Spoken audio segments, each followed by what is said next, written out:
오늘도 새벽 야화를 찾아주신 여러분, 감사합니다. 구독과 좋아요를 누르시고 행운을 받아가세요. 새벽 야화의 재밌는 이야기 시작합니다. 무료로 즐기는 어른들의 이야기. 지금 바로 댓글 확인. 때는 바야흐로 임금님의 탕평책이 온 나라의 봄바람처럼 퍼져나가던 시절이라지만 그 바람이 미처 닿지 않는 후미진 골짜기에는 여전히 묵은 감정의 고리따리를 틀고 있었던 시절이었답니다. 하물며 충청도 어느 한적한 고을, 이름도 정겨운 솔밭 마을이라고 별 수 있었겠습니까? 그 마을 어귀 늙은 소나무들이 병풍처럼 둘러선 곳에 남다른 사연을 품고 사는 선비 하나가 있었으니 성은 권이요 이름은 제대로 아는 이가 없어 그저 권진사라 불리는 양반이었지요.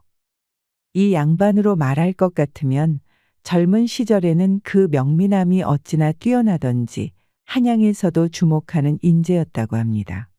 허나 조상 대대로 물려받은 고약한 당파 싸움이라는 회오리 바람에 그만 집안이 뿌리째 뽑혀나가는 참혹한 꼴을 겪고 말았답니다. 듣자 하니 그 회오리 바람이 어찌나 매서웠던지 권진사 젊은 시절 조정의 높은 어른 앞에서 기계 넘치게 직언을 하려다 그만 긴장한 나머지 발이 꼬여 대청마루에 호박 구르듯 대구르르 굴렀다는 믿거나 말거나 한 이야기도 전해지지요.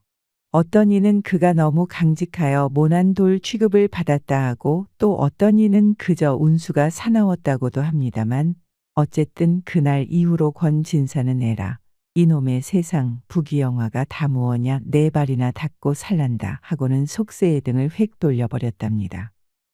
그리고는 솔밭 마을 구석진 곳에 터를 잡고 오롯이 낡은 책 몇 권과 술친구 삼아 유유자적 아니 다소 궁상맞게 살아가는 신세가 되었지요. 마을 사람들은 그런 권진사를 보며 혀를 차기도 하고 안타까워하기도 했습니다.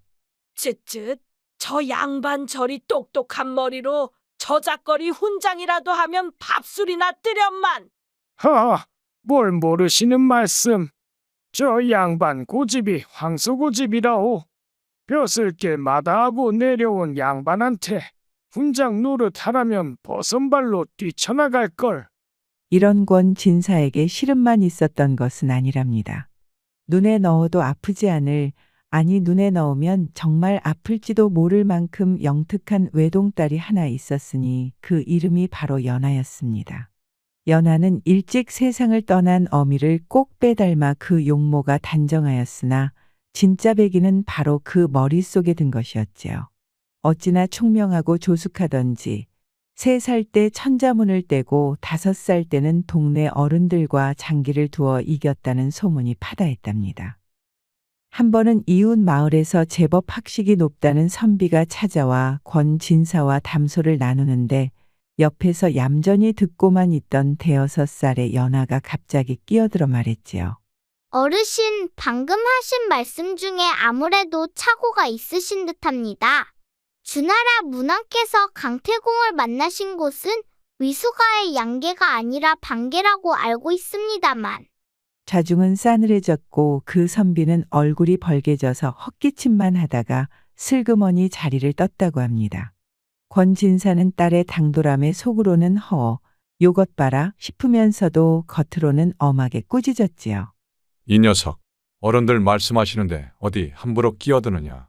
하지만 아버님, 틀린 것을 틀렸다고 말씀드리는 것이 어찌 예의에 어긋나는 일이옵니까? 오히려 당당하게 반문하는 딸 앞에서 권진사는 할 말을 잃고 그저 헛웃음만 지을 뿐이었답니다. 벼슬길에 대한 미련은 버렸지만 세상의 이치를 탐구하는 학자의 본성은 버리지 못한 권진사는 그때부터 작심하고 딸을 가르치기 시작했습니다. 연하가 채 말문도 제대로 트이기 전부터 그는 자신이 평생 갈고 닦은 지식 보따리를 딸 앞에 풀어놓았지요. 딱딱한 유교 경전은 물론이요, 밤하늘의 별자리를 읽는 천문, 땅의 기운과 집터의 기륭을 살피는 풍수지리, 심지어 사람의 앞날을 점치는 역술에 이르기까지 그야말로 잡학이라 불릴 만한 것들까지 촉망나해서 말입니다.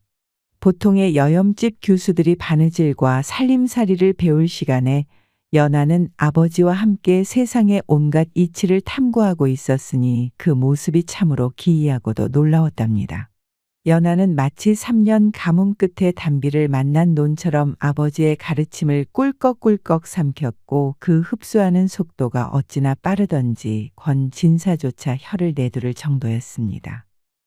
세월이 흘러 연하의 나이 어느덧 18이 되었을 때 그녀의 학식과 식견은 아비인 권진사의 버금갈 정도에 이르렀습니다.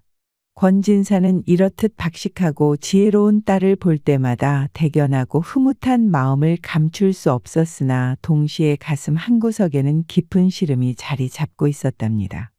허허, 이리도 지혜롭고 영특한 딸을 두었으니 내복이 과하구나. 사내 아이로 태어났더라면 가문을 일으킬 동량이 되었을 터인데 아니지, 딸이면 또 어떠한가. 하루하루 나에게 이리 큰 기쁨을 주는 것을. 혼잣말을 중얼거리던 권진사의 얼굴에 이내 그늘이 드리웠습니다.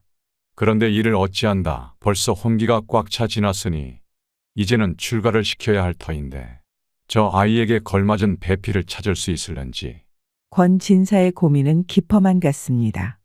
딸이 평범한 여염집 교수들과는 달리 학식이 너무 깊고 생각이 깊어 웬만한 사내들은 감히 넘보지 못할 것이라는 걱정이 앞섰지요.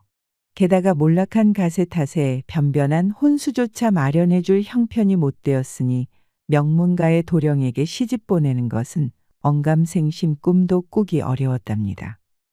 그 당시에는 여자의 나이가 20을 넘기면 노처녀로 취급받아 나라에서도 혼인을 서두르도록 독려하던 시절이었으니 권진사의 마음은 타들어갈 수밖에요. 그는 딸이 좋은 배필을 만나 자신의 삶을 아름답게 꾸려나가기를 간절히 바랐기에 어느 날 조용히 딸을 불렀습니다. 연하야, 내 딸아. 너도 이제 어엿한 처녀가 되었으니 혼사를 더는 미룰 수 없을 듯 싶구나. 아비의 마음이야 내 곁에 오래도록 두고 싶지만 여자의 도리는 가정을 이루어 그 안에서 행복을 찾는 것이니 마땅한 혼처를 찾아보는 것이 어떻겠느냐? 아버지의 조심스러운 말에 연하는 잠시 고개를 숙이고 생각에 잠기더니 이내 차분한 목소리로 답했습니다. 아버님, 어찌 그런 말씀을 하십니까? 홀로 계신 아버님을 두고 제가 어찌 제 살 길을 먼저 찾겠사옵니까? 아버님께 배울 학문과 지혜가 아직 산처럼 쌓여 있는데 어찌 저더러 떠나라 하시는지요? 저는 아버님 곁에서 더 배우고 싶습니다. 딸의 효심 깊은 말에 권진사는 눈시울이 뜨거워졌지만 한편으로는 하나뿐인 딸을 원녀로 늙게 만든다는 주위의 손가락질이 두렵기도 했습니다. 또한 딸의 뛰어난 재능이 평범한 안악의 삶 속에서 썩어가는 것을 원치 않았지요. 어떻게든 내 딸에게 걸맞은 짝을 찾아주어야 할 텐데. 권진사의 시름은 날로 깊어져 갔습니다. 한편 솔밭 마을에서 그리 멀지 않은 아랫마을에는 대대로 땅을 일구며 살아가는 제법 부유한 지주가 살고 있었으니 그의 성은 마시어 사람들은 그를 마 영감 혹은 마 지주라 불렀답니다. 마 지주는 젊은 시절부터 악착같이 땅을 늘려 상당한 부를 쌓았고 부족함 없이 살고 있었지만 그에게도 한 가지 큰 걱정거리가 있었지요. 바로 늦은 나이에 얻은 외동아들 민준이었습니다. 마지주는 하루가 다르게 늘어가는 자신의 흰머리와는 대조적으로 너무나 더디게 자라는 아들을 볼 때마다 속이 터졌습니다. 아들의 나이 이제 겨우 12살. 또래 아이들에 비해 유달리 체구가 작고 어딘가 유약해 보이는 아들을 볼 때면 가문의 대를 이을 손주를 볼 날이 아득하게만 느껴졌답니다. 허허. 우리 귀한 아들이 오늘은 또 얼마나 자랐나 보자. 아이고, 이를 어째 아직도 이리 작아서야 원. 어서 빨리 장성하여 내게 떡두꺼비 같은 손주를 안겨주어야 할 터인데. 마지주는 아들의 키를 재볼 때마다 기대에 미치지 못하면 애꿎은 아내에게 투정을 부리기 일쑤였습니다. 여보 마누라, 당신은 대체 애한테 뭘 먹이길래 이리도 자라는 속도가 더딘 게요. 좀 더 신경을 써서 좋은 것 좀 먹이시오. 내 살아생전에 손주 얼굴은 볼 수나 있겠소.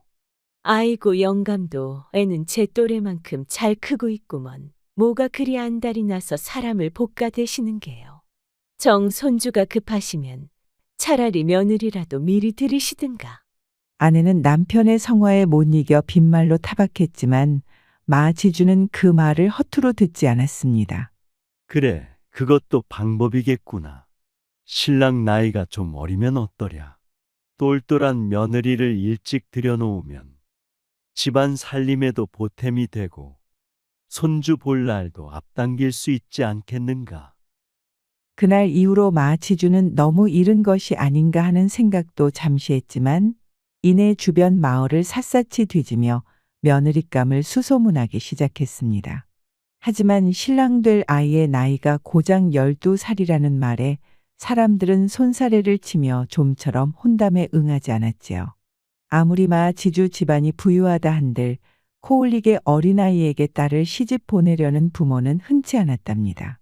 몇 달 동안 혼처를 구하려 애썼지만 별다른 성과가 없자 마지주는 점점 지쳐갔습니다. 그러던 어느 여름날이었습니다. 그날도 먼 곳에 볼일을 보고 집으로 돌아오던 마지주는 솔밭 마을 어귀를 지날 때쯤 타는 듯한 갈증을 느꼈지요. 마침 우물가에서 한 처녀가 물을 깃고 있는 모습이 눈에 들어왔습니다. 단정하고 고운 자태의 처녀였지요. 마지주는 염치불구하고 다가가 물 한 바가지를 청했습니다. 아가씨, 미안하지만 갈증이 심하여 그러니 물 한 바가지 얻어 마실 수 있겠소. 처녀는 다소곳하면서도 능숙한 손놀림으로 시원한 우물물을 떠서 마지주에게 건넸습니다. 그런데 이상하게도 물바가지 위에는 곱게 핀 나팔꽃 잎 서너 개가 둥둥 떠 있는 것이었지요. 마지주가 의아한 표정으로 꽃잎을 입으로 후 불어내고 물을 마시려 하자 처녀가 조용히 입을 열었습니다. 어르신, 제가 잠시 보기에 갈증이 무척 심하신 듯하여 염려되어 그리하였습니다. 갑자기 차가운 물을 벌컥 들이켜시면 속이 놀라 탈이 나실 수도 있다 들었습니다. 저희 아버님께서 일러주시기를 이럴 때일수록 천천히 음미하며 마셔야 기운의 흐름이 상하지 않는다 하셨기에 잠시나마 숨을 고르시며 천천히 드시도록 꽃잎을 몇 개 띄어보았습니다. 처녀의 사려 깊은 말과 행동에 마지주는 감탄을 금치 못했습니다. 나이는 어려 보였으나 그 지혜와 배려심이 예사롭지 않았지요. 그는 처녀의 총명함과 단아한 모습에 단번에 마음을 빼앗겼습니다. 저런 아이라면 내 며느리로 삼아도 부족함이 없겠구나. 마지주는 궁금한 마음에 처녀에게 부친에 대해 물었고 처녀의 안내를 받아 그녀의 집으로 향했습니다. 처녀의 집은 마지주의 예상대로 그리 넉넉해 보이지는 않았습니다. 하지만 집안 곳곳에는 검소하지만 반듯한 기품이 서려 있었지요. 처녀의 아버지는 바로 권 진사였습니다. 낯선 손님을 맞이한 권 진사는 마지주와 통성명을 하고 마주 앉아 세상 돌아가는 이야기, 학문에 대한 이야기 등을 나누며 시간 가는 줄 몰랐습니다. 마지주는 권 진사의 깊은 학식과 올곧은 성품 그리고 반듯한 가풍의 깊은 인상을 받았지요. 비록 살림은 넉넉하지 않지만 사돈을 맺기에 조금도 부족함이 없는 집안이라는 확신이 들었습니다. 어느덧 해가 뉘엿뉘엿 넘어가고 소박하지만 정갈한 저녁상이 차려졌습니다. 식사를 마치고 차를 마시던 중 마지주는 더는 망설일 수 없다는 생각에 조심스럽게 혼담을 꺼냈습니다. 권 진사님, 외람된 말씀이지만 혹시 따님의 혼처는 정하셨는지요? 제가 오늘 따님을 잠시 뵈었는데 그 총명함과 지혜로움이 실로 남달라 감탄을 금치 못했습니다. 염치 없는 청인 줄은 아오나 제 어린 아들의 배필로 따님을 맞이하고 싶습니다. 근래 혼담이 없어 속을 태우던 권 진사에게 마지주의 제안은 가뭄의 단비처럼 반가운 소식이었습니다. 하지만 신랑 될 아이의 나이가 고작 12살이라는 점이 마음에 걸렸지요. 18살 딸과 6살 차이라 아무리 생각해도 너무 어린 나이였습니다.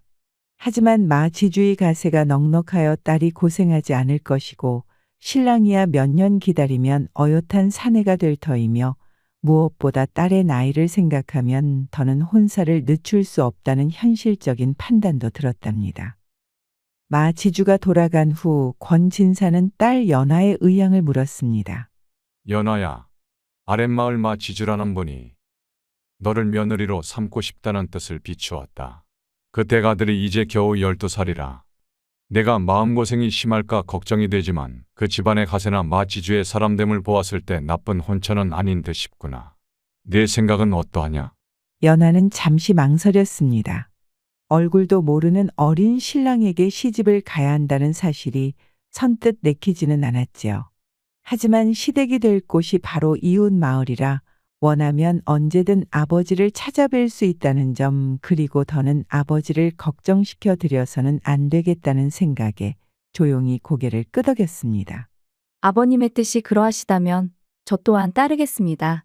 권진사는 딸의 대답에 안도하며 마지주에게 혼인을 허락한다는 뜻을 전했습니다.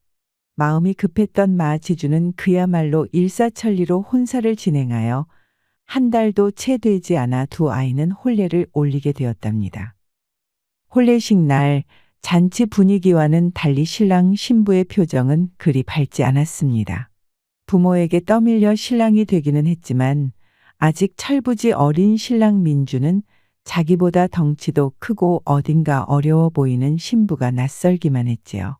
신부 연화 역시 잔뜩 긴장한 채 앉아있는 생각보다 훨씬 더 어리고 작은 몸집의 신랑을 보니 앞으로의 날들이 아득하게 느껴져 저도 모르게 한숨이 나왔답니다. 첫날 밤 방 안에 단둘이 남게 되자 어색한 침묵만이 감돌았습니다. 촛불만이 희미하게 흔들리며 두 사람의 그림자를 벽에 어른거리게 할 뿐이었지요. 얼마나 시간이 흘렀을까 갑자기 신랑 민준이 배를 움켜쥐며 안절부절 못하기 시작했습니다. 얼굴은 하얗게 질려 있었고 식은땀까지 흘리고 있었지요. 배가 아이고 배야. 신부 연하가 깜짝 놀라 급히 요강을 가져다 주자 민주는 기다렸다는 듯이 요강에 걸터 앉아 설사를 쏟아내기 시작했습니다. 한번 시작된 설사는 좀처럼 멋지 않았고 어린 신랑은 밤새도록 요강을 들락날락하며 고통스러워했지요. 기진맥진한 신랑의 모습을 안쓰럽게 지켜보던 연하가 조심스럽게 물었습니다. 서방님, 혹 밤중에 무슨 음식을 잘못 드신 것이라도 있으신지요? 민주는 힘없는 목소리로 끙끙거리며 대답했습니다. 혼례 전에 서당 훈장님께서 첫날 밤을 잘 치르려면 볶은 콩 한 대는 먹어야 한다고, 그래야 콩 볶듯이 밤새 힘을 쓸 수 있고 자손도 많이 볼 수 있다고 하셔서 시키는 대로 했을 뿐인데 배야 왜 이리 속이 불편한지 모르겠소. 그 말을 들은 연하는 기가 막혔습니다. 아무리 신랑이 어리다지만 이제 겨우 12살짜리 아이에게 그런 무모한 장난을 친 훈장이 괘씸하게 느껴졌지요. 필시 어린 신랑을 골탕 먹이려고 짓궂은 장난을 친 것이로구나. 연하는 분한 마음이 들었지만 한편으로는 밤새 고생한 어린 신랑이 안쓰럽기도 했습니다. 그녀는 신랑과 함께 훈장에게 복수할 방법을 궁리하기 시작했지요. 서방님, 저희를 골탕 먹인 훈장님께 이대로 당하고만 있을 수는 없지 않겠습니까? 저희도 훈장님께 작은 보답을 해드리는 것이 어떻겠는지요? 연하의 말에 민준의 눈이 반짝였습니다. 밤새 끙끙 앓던 것도 있고 벌떡 일어나 앉았지요. 누님, 좋은 생각이요. 우리 훈장님께 아주 제대로 갚아드립시다. 신랑은 아직 신부를 누님이라 부르는 것이 편한 모양이었습니다. 연하는 어린 신랑이 제안한 복수 방법이 다소 짓궂고 꺼려졌지만 어린 신랑의 길을 살려주고 동질감을 형성하는 것도 나쁘지 않겠다는 생각에 그의 제안을 따르기로 했답니다. 다음 날 아침 신랑과 신부는 잘 익은 수박 한 통을 구해 속을 조심스럽게 파냈습니다. 그리고 그 안에 간밤에 신랑이 쏟아낸 설사를 채워 넣었지요. 보기에는 아주 먹음직스러운 수박이었습니다. 그들은 정성스럽게 포장한 수박을 하인을 시켜 훈장에게 보냈습니다. 신랑 신부께서 훈장님의 가르침 덕분에 첫날 밤을 무사히 잘 치렀다며 감사의 마음으로 보내신 것입니다. 하인의 말에 훈장은 흐뭇한 미소를 지으며 수박을 받았습니다. 허허, 요 녀석들이 내 덕을 톡톡히 본 모양이로군. 훈장은 기쁜 마음에 서둘러 수박을 쪼갰습니다. 그런데 수박이 갈라지는 순간 코를 찌르는 고약한 냄새가 진동하는 것이 아니겠습니까? 훈장이 깜짝 놀라 자세히 들여다보니 수박 속에는 먹음직스러운 붉은 과육 대신 누런 인분이 가득 차 있었답니다. 그제야 훈장은 자신이 어린 신랑에게 짓궂은 장난을 친 것에 대한 복수를 당했음을 깨닫고는 껄껄 웃음을 터뜨렸다고 하지요. 허허, 이 녀석들 보게나.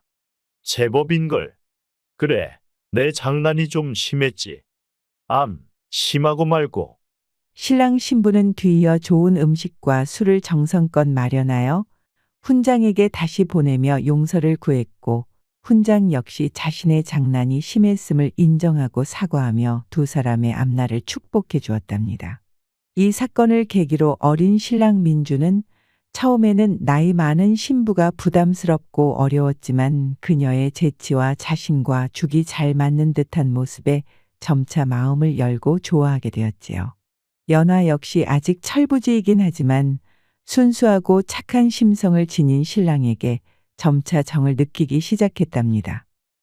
훈장에게 한바탕 복수를 하고 난 뒤 민주는 연화에게 부쩍 친근감을 느끼는 듯했습니다. 마치 비밀 작전을 함께 성공시킨 동지라도 된 것처럼 그는 연화 앞에서 스스럼 없이 행동하기 시작했지요. 처음 며칠 동안은 그런 변화가 나쁘지 않았습니다.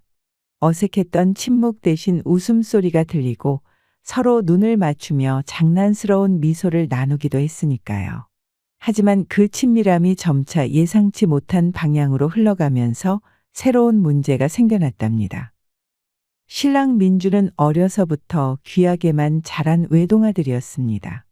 위아래로 형제자매가 없었기에 그는 자신보다 나이가 많은 연하를 아내라기보다는 마치 손이 누이나 자애로운 어머니처럼 여기기 시작한 것이지요.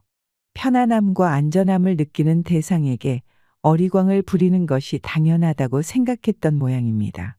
처음에는 아주 사소한 것들이었습니다. 글 공부를 하다가 모르는 것이 나오면 누님, 이것 좀 알려주시오. 하고 묻거나 간식이 먹고 싶으면 누님, 곶간에 맛있는 곶감이 있다던데 좀 가져다 주시오. 하는 정도였지요. 하지만 날이 갈수록 그 응석의 정도는 심해졌습니다. 마당을 거닐다가도 힘들다며 누님, 나 업어주시오. 하고 등을 내밀기 일쑤였고 밥상머리에서는 반찬 투정을 하며 누님, 이 나물은 맛이 없으니 고기 반찬을 더 주시오. 라고 떼를 썼습니다. 심지어 잠자리에 들기 전에는 옛날 이야기를 해달라고 조르거나 옷고름이 풀어졌다며 직접 매달라고 하기도 했지요. 한 번은 시어머니가 보는 앞에서 민준이 연화에게 누룽지를 긁어 입에 넣어달라고 칭얼거려 연화의 얼굴이 홍당무처럼 붉어졌던 적도 있었답니다. 시어머니는 그저 아이고, 우리 아들 어리광은 여전하네. 하며 웃어넘겼지만 연하는 쥐구멍에라도 숨고 싶은 심정이었지요. 연하는 자신보다 6살이나 어린 이제 겨우 12살을 갓 넘긴 신랑의 응석바디가 되어버린 자신의 처지가 실로 난감하고 기가 막혔습니다. 아버지께 배운 부부의 도리는 서로 존중하고 의지하며 함께 가정을 이끌어 나가는 것이었는데 현실은 마치 철없는 늦둥이 동생을 돌보는 누이와 같았으니까요. 그녀는 민준의 순진무구한 얼굴을 보면 화를 내기도 어려웠고 그렇다고 마냥 어리광을 받아주자니 앞날이 걱정되어 마음이 편치 않았습니다.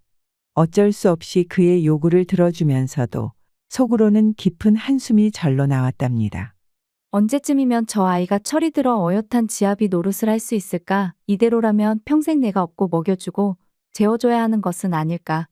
앞날이 그야말로 캄캄하게 느껴졌지요. 그녀의 어깨 위에는 남편을 가르치고 이끌어야 한다는 책임감과 함께 기약 없는 기다림의 무게가 더해져 갔습니다. 그러던 어느 날이었습니다. 연하가 밭일을 돕기 위해 집을 나서자 민준이 자기도 돕겠다며 졸졸 따라 나섰습니다. 밭으로 가려면 작은 냇가를 건너야 했는데 민준은 물에 옷이 젖는다며 또다시 투정을 부렸습니다. 누님, 나 업어서 건너주시오. 물에 빠지면 어떡하오. 연하는 주위의 시선도 의식되고 창피했지만 어린 신랑의 칭얼거림에 마지못해 그를 등에 업고 냇가를 건넜습니다. 그런데 하필이면 그 모습을 밭일을 하러 가던 동네 머슴들이 목격하고 말았지요. 어이쿠, 저것 좀 보소. 마 지주댁 새색시가 서방님을 업고 냇가를 건너네. 부하, 저건 서방님이 아니라 늦둥이 동생 업고 가는 거 아니요? 이 소문은 삽시간에 온 동네로 퍼져나갔습니다. 마을 사람들은 마 지주댁의 며느리가 아니라 늦둥이 아들 돌봐줄 유모가 들어왔다더라.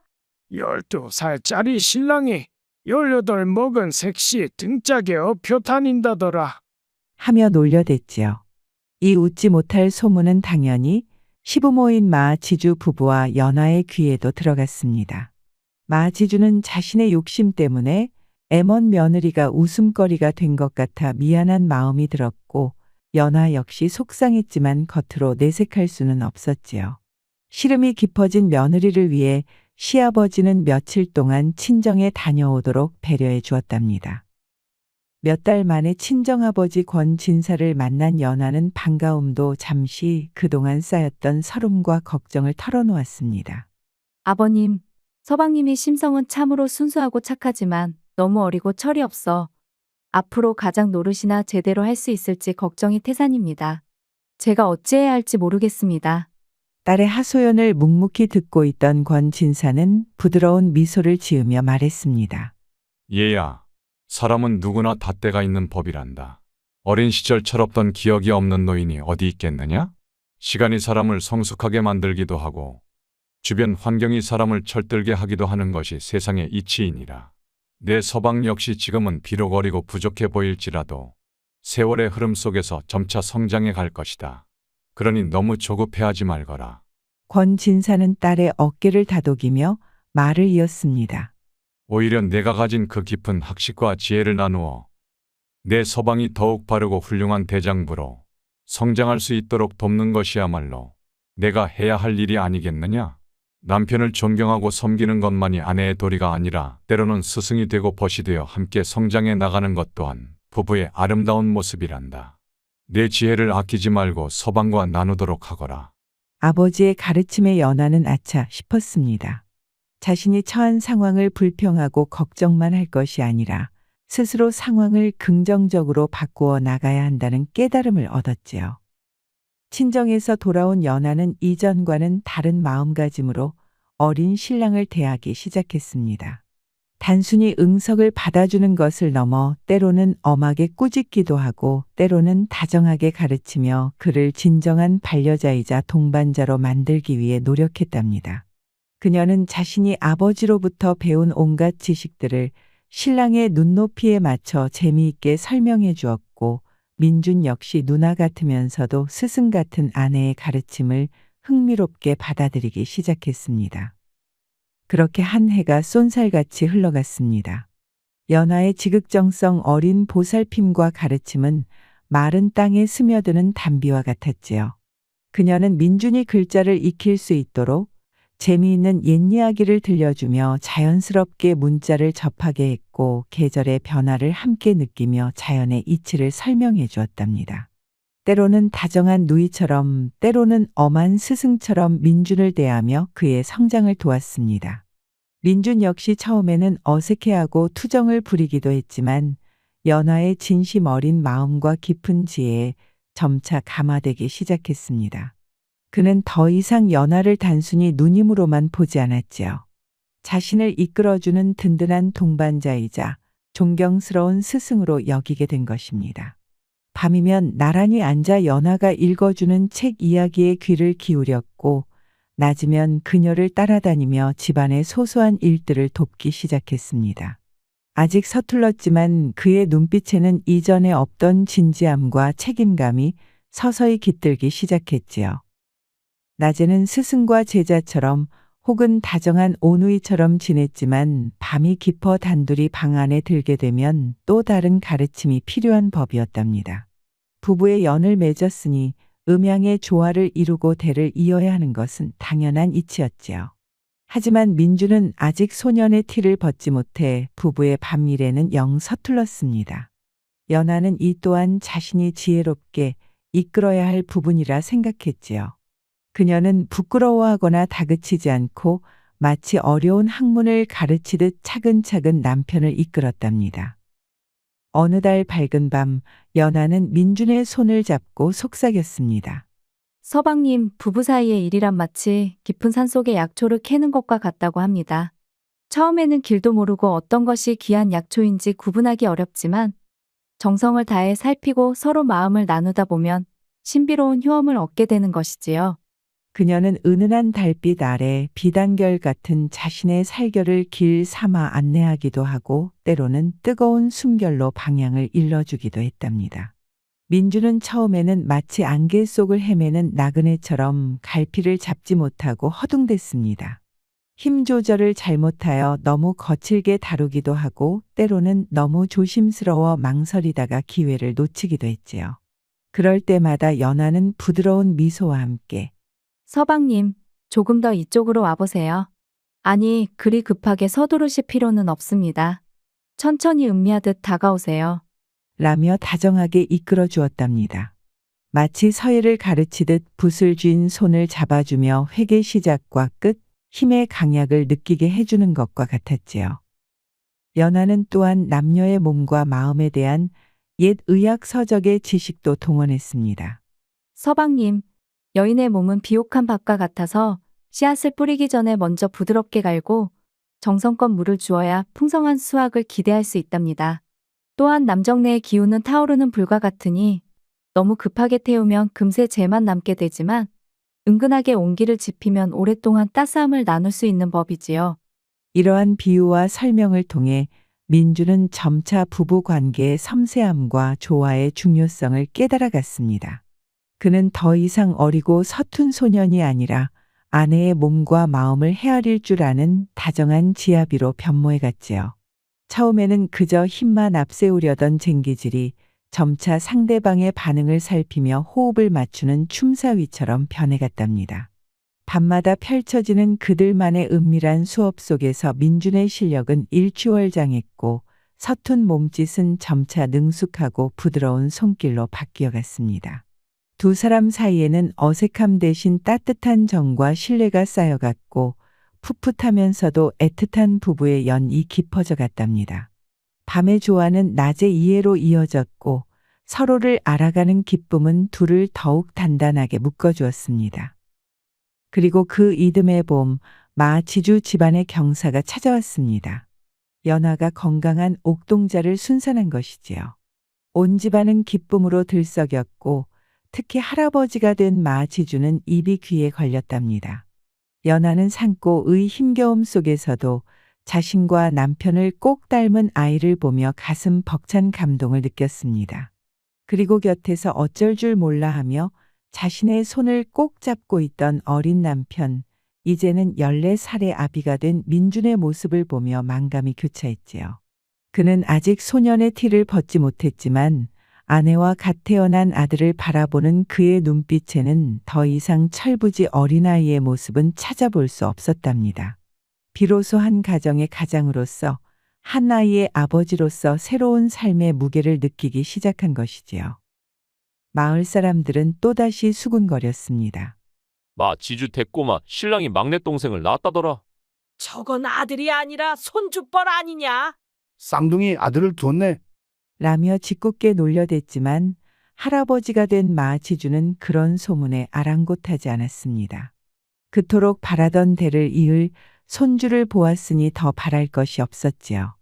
그는 어린 나이에 아비가 된 아들 민준이 대견했고 똘똘한 손주를 안겨준 며느리 연하가 더없이 고맙고 예뻐 보였답니다. 하지만 연하는 마을 사람들의 놀림이 여전히 마음에 걸렸고 친정 아버지의 가르침을 떠올리며 남편을 더욱 훌륭한 가장으로 만들어야겠다는 책임감을 느꼈습니다. 그러던 어느 날 밤 새근새근 잠든 아들의 모습을 흐뭇하게 바라보는 남편에게 연하가 다소곳이 말했습니다. 서방님, 비록 아직 나이는 어리시지만 이제 한 아이의 아비가 되셨으니 그 책임이 막중해지셨습니다. 가장의 짐이 무거워진 만큼 저 또한 옆에서 더욱 살뜰히 서방님을 보필하고 돕겠습니다. 그리고 그동안 제가 친정 아버님께 배운 미력한 지식이나마 서방님과 함께 나누며 함께 성장하고 싶습니다. 부디 저의 뜻을 따라주시겠는지요? 아내의 진심 어린 말에 민주는 잠시 아내의 얼굴을 바라보더니 이내 결연한 표정으로 답했습니다. 부인 아니, 연아. 내 비록 나이는 어리지만 어찌 그런 사정을 모르겠소. 그동안 나 때문에 마음고생 많았다는 것도 잘 알고 있소. 이제부터라도 부인의 말을 따라 열심히 배우고 노력하여 부끄럽지 않은 지아비이자 아비가 되겠소. 그러니 더는 염려하지 마시오. 남편의 의젓한 대답에 연하는 가슴 벅찬 기쁨을 느꼈습니다. 마침 지나가다 문 밖에서 두 사람의 대화를 우연히 엿듣게 된 시아버지 마지주 역시 몰라보게 성장한 아들과 지혜로운 며느리의 모습에 흐뭇한 미소를 감추지 못했지요. 며칠 뒤 집안에 작은 소동이 벌어졌습니다. 시어머니의 지시로 연하가 묵은 빨래를 삶기 위해 아궁이에 불을 지피고 잠시 다른 일을 보는 사이 그만 빨랫감이 새까맣게 눌어붙고 만 것입니다. 며느리가 실수를 하자 평소 며느리를 아끼면서도 엄했던 시어머니는 이때다 싶어 싫은 소리를 하기 시작했습니다. 아이고, 며느라가. 아니, 이리 칠칠치 못해서야 원. 도대체 정신을 어디다 두고 다니는 것이냐. 내가 너 똑똑한 줄만 알았더니 다 쓸데없는 것이었구나. 이 비싼 옷감을 다 태워먹고. 시어머니의 날카로운 질책에 연하는 어쩔 줄 몰라 하며 고개를 숙이고 있었지요. 그때 방에서 글 공부를 하던 남편 민준이 소란스러운 소리를 듣고 달려나왔습니다. 어머니, 왜 그리 소리를 높이십니까? 이것은 연하의 잘못이 아닙니다. 제가 아궁이에 장작을 너무 많이 넣는 바람에 불이 너무 거세진 탓입니다. 그러니 부디 제 아내를 나무라지 마십시오. 아직 소년의 티를 벗지 못했지만 제 아내를 감싸는 민준의 모습은 제법 늠름했습니다. 이를 지켜보던 시아버지 마지주도 거들고 나섰습니다. 허허, 마누라. 너무 아이들만 탓하지 마시오. 애초에 마당에 장작을 너무 많이 쌓아놓은 내 잘못도 있으니 말이오. 옷감이야 다시 사면 되는 것이고. 남편과 시아버지가 쌍으로 나서서 며느리 역성을 들자 시어머니는 더는 할 말이 없었습니다. 아이고, 이 두 양반이 아주 쌍으로 며느리 편을 드는구려. 남들이 보면 내가 아주 구악한 시어미인 줄 알겠어. 흥, 떡두꺼비 같은 손주를 안겨준 며느리가 내 팬들을 어찌 밉겠소. 다 잘되라고 하는 소리지. 미워서 이러는 게 아니니 그만들 하시구려. 시어머니는 짐짓 퉁명스럽게 말했지만 얼굴에는 웃음기가 가득했답니다. 연하는 자신을 감싸주는 어린 남편과 너그러운 시부모님의 따뜻한 마음에 다시 한번 감사함을 느꼈습니다. 손주가 태어난 후로 마지주 집안에는 웃음꽃이 떠나지 않았습니다. 연하는 밤낮으로 어린 남편에게 자신이 아는 모든 지식을 정성껏 가르쳤습니다. 글 읽는 법, 시 짓는 법, 역사와 철학, 세상을 살아가는 지혜, 재산을 관리하는 법까지 민주는 아내의 가르침을 스펀지처럼 빨아들였고 스스로 더 깊이 있는 공부를 찾아 몰두하며 나날이 성장해 갔습니다. 몇 해가 더 흐르자 민주는 어느덧 20살을 바라보는 훤칠하고 어엿한 청년으로 성장했습니다.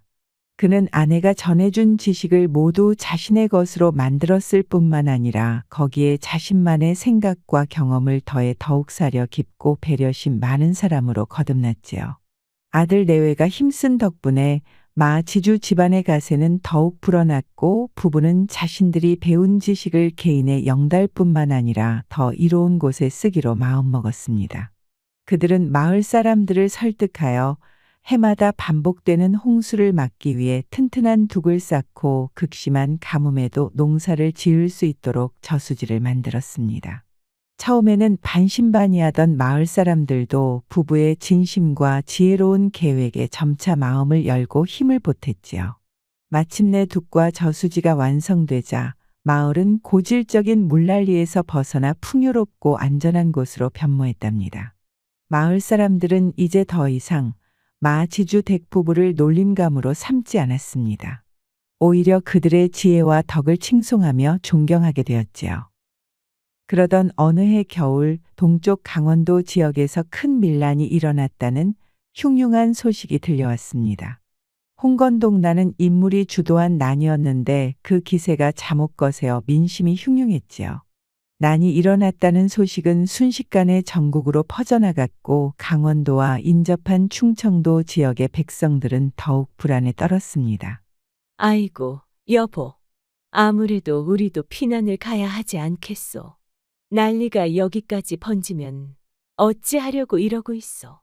마지주 부부는 불안한 마음에 아들 내외에게 피난 갈 채비를 서두르자고 재촉했습니다. 하지만 민주는 차분하게 상황을 살피더니 부모님을 만류하며 말했습니다. 아버님, 어머님, 너무 염려하지 마십시오. 과거에 있었던 큰 난들은 무관들이 군사를 동원하여 조직적으로 일으킨 것이었지만 이번에 나는 비록 기세는 거세나 주도 세력이 명확하지 않고 지역에 국한된 밀란의 성격이 강합니다. 조정의 관군들이 곧 진압에 나설 것이고 난이 남쪽으로 크게 확산되지는 못할 것입니다. 민주는 잠시 숨을 고르고 말을 이었습니다. 이 엄동설 안에 섣불리 피난길에 올랐다가 오히려 더 큰 화를 당할 수도 있습니다. 길 위에서 굶주리고 얼어 죽거나 난민들을 노리는 도적대를 만날 수도 있지요. 차라리 집에 머물며 식량을 넉넉히 비축하고 만일의 사태에 대비하며 사태의 추이를 지켜보는 것이 현명한 판단이라 사료됩니다. 아들의 침착하고 논리적인 설명에 마지주 부부는 불안한 마음을 가라앉히고 아들의 말을 따르기로 했습니다. 민주는 또한 사돈인 권 진사에게도 사람을 보내 상황을 알리고 함께 신중하게 대처하기로 약속했지요. 마지주 부자의 만류에도 불구하고 불안감을 이기지 못한 인근 마을의 많은 주민들은 서둘러 피난길에 올랐습니다. 하지만 민준의 예상대로 피난길은 고난의 연속이었습니다. 혹독한 추위와 폭설, 부족한 식량으로 인해 수많은 사람들이 고초를 겪었고 일부는 목숨을 잃기도 했답니다. 한편 밀라는 광군의 신속한 대응으로 몇 달 만에 평정되었습니다. 반란군은 대패했고 홍건동을 비롯한 주모자들은 처형되었지요. 난이 평정되었다는 소식이 전해지자 피난을 갔던 마을 사람들도 하나둘 지친 몸을 이끌고 고향으로 돌아왔습니다. 하지만 그들을 기다리고 있는 것은 폐허가 된 집과 황폐해진 농토뿐이었습니다. 살 길이 막막해진 사람들은 망연자실할 수밖에 없었지요. 반면 민준의 지혜로운 판단 덕분에 피난을 가지 않고 착실하게 대비했던 마지주 집안은 별다른 피해 없이 위기를 넘길 수 있었습니다. 그들은 어려움을 겪는 마을 사람들을 외면하지 않았습니다. 착실하게 비축해 두었던 곡식을 아낌없이 나누어 주었고 마을 사람들이 다시 삶의 터전을 일구고 일상에 적응할 수 있도록 물심양면으로 도왔습니다. 마을 사람들은 지난날 마지주 집안, 특히 어린 신랑과 나이 많은 신부를 놀려댔던 것을 진심으로 미안해하며 부끄러워했습니다. 그리고 자신들에게 베풀어준 은혜에 깊이 감사하며 그들의 덕을 칭송했지요. 우리가 참으로 어리석었소. 나이가 어리다고 여자라고 얕잡아보고 놀려댔으니 진정한 어른은 바로 마지주택 젊은 부부였구려. 그분들 아니었으면 우리 마을은 이번 난리에 아주 거덜났을 것이요. 참으로 고마운 분들이지. 이 일을 계기로 마지주 집안은 마을 전체의 존경과 신망을 받는 가문이 되었습니다. 민준과 연하 부부는 이후로도 배운 지식을 바탕으로 마을의 발전을 위해 많은 좋은 일을 하였으며 슬아의 자손도 번창하여 대대로 풍요롭고 화목하게 잘 살았다고 전해진답니다. 이 이야기를 들은 어떤 사람들은 대를 이을 욕심에 너무 어린 나이에 아들을 장가보낸 마지주의 조급함을 탓하기도 했습니다. 하지만 더 많은 사람들은 나이 차이가 많이 나는 어린 신랑을 슬기롭게 이끌고 훌륭한 인물로 성장시킨 지혜로운 신부 연하의 현명함과 덕을 칭찬했지요. 또한 이 이야기는 우리에게 중요한 교훈을 남겨준답니다. 나이가 많다고 해서 반드시 철이 든 어른인 것은 아니며 비록 나이가 어릴지라도 속이 꽉 차고 지혜로운 사람이 있을 수 있다는 것을 말입니다. 중요한 것은 나이가 아니라 서로를 존중하고 아끼며 함께 배우고 성장하려는 마음가짐이라는 것을 이 옛 이야기는 우리에게 속삭여주는 듯합니다. 무료로 즐기는 어른들의 이야기. 지금 바로 댓글 확인. 즐거우셨다면 구독과 좋아요, 댓글 부탁드립니다. 다른 재밌는 이야기로 다시 돌아오겠습니다. 새벽 야화였습니다.